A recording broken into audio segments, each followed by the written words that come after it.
Hello বন্ধুরা, আজকে আমি আপনাদেরকে দেখাবো কাঁচা কাঁঠালের একটা নতুন রেসিপি, যাকে গ্রাম বাংলায় এঁচড় বলা হয়ে থাকে।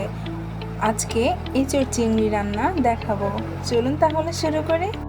প্রথমে কাঁচা কাঁঠালকে কেটে ধুয়ে সুন্দরভাবে পরিষ্কার করে নিয়েছি। সবচেয়ে বড় কঠিন কাজই হচ্ছে কাঁঠাল কাটা।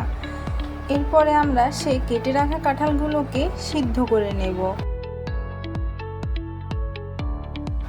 5 থেকে 10 মিনিটের মতো সিদ্ধ হওয়ার পর কাঁঠালগুলো ছেঁকে জল ছড়িয়ে নেব। এরপরে একটি কড়াইতে তেল গরম করে ছোট ছোট করে আলু কেটে ভেজে নেব।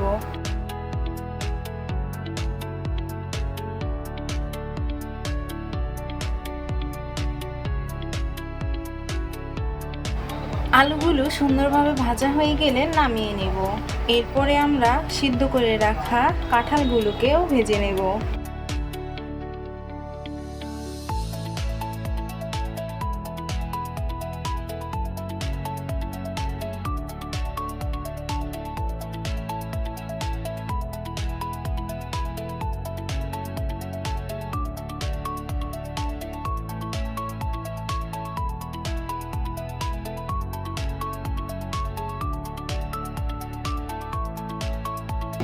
5 মিনিটের মতো ভেজে নেওয়ার পরে কাঁঠালগুলোকে নামিয়ে নেব।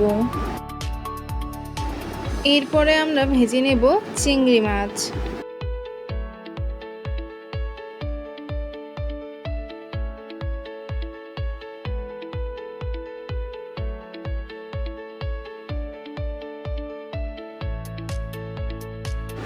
চিংড়ি মাছগুলো ভাজা হয়ে গেলে নামিয়ে নেব।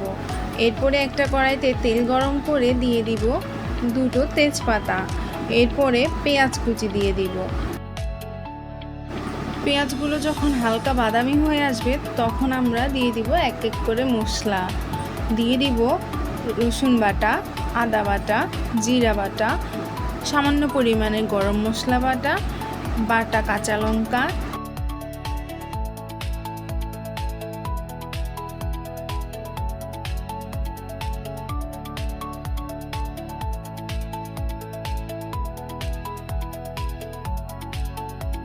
সব মশলাগুলোকে ভালোভাবে মিশিয়ে নেওয়ার পর দিয়ে দিব পরিমাণ মতো লবণ, হলুদের গুঁড়ো এবং কিছুটা মরিচের গুঁড়ো। আপনারা চাইলে মরিচের গুঁড়ো নাও দিতে পারেন, বাট কালারটা সুন্দর আনার জন্য মরিচের গুঁড়োটা আমরা একটু দিয়েছি।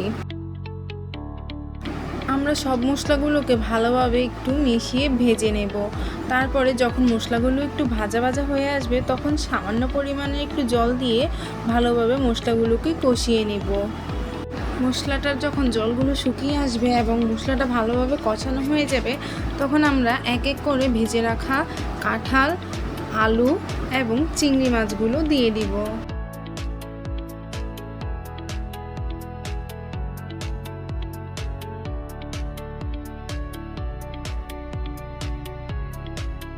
সব কিছুকে একসাথে ভালোভাবে মিশিয়ে কিছুক্ষণের জন্য ঢাকনা দিয়ে দিব। এরপরে যখন সব কিছু ভালোভাবে ভাজা ভাজা হয়ে যাবে তখন দিয়ে দিব সামান্য পরিমাণের একটু জল।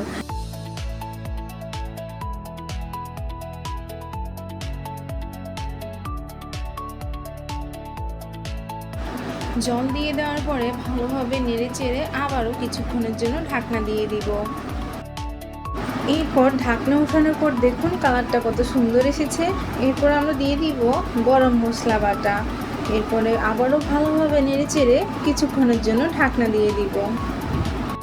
তরকারিটার যখন একটু জল শুকিয়ে আসবে এবং তরকারিটা মাখো মাখো হয়ে আসবে তখন তরকারিটাকে নামিয়ে নেব। এরপরে পরিবেশন করে নেব এঁচড় চিংড়ি। আপনাদের কার কার এই তরকারিটা পছন্দের অবশ্যই কমেন্ট করে জানাবেন। আমার তো অনেক পছন্দের। আপনাদের যদি আমার এইসব ভিডিওগুলো ভালো লেগে থাকে তাহলে অবশ্যই কমেন্ট করে জানাবেন এবং আমার চ্যানেলটিকে সাবস্ক্রাইব করে দিবেন। আপনাদের সকলকে অসংখ্য ধন্যবাদ।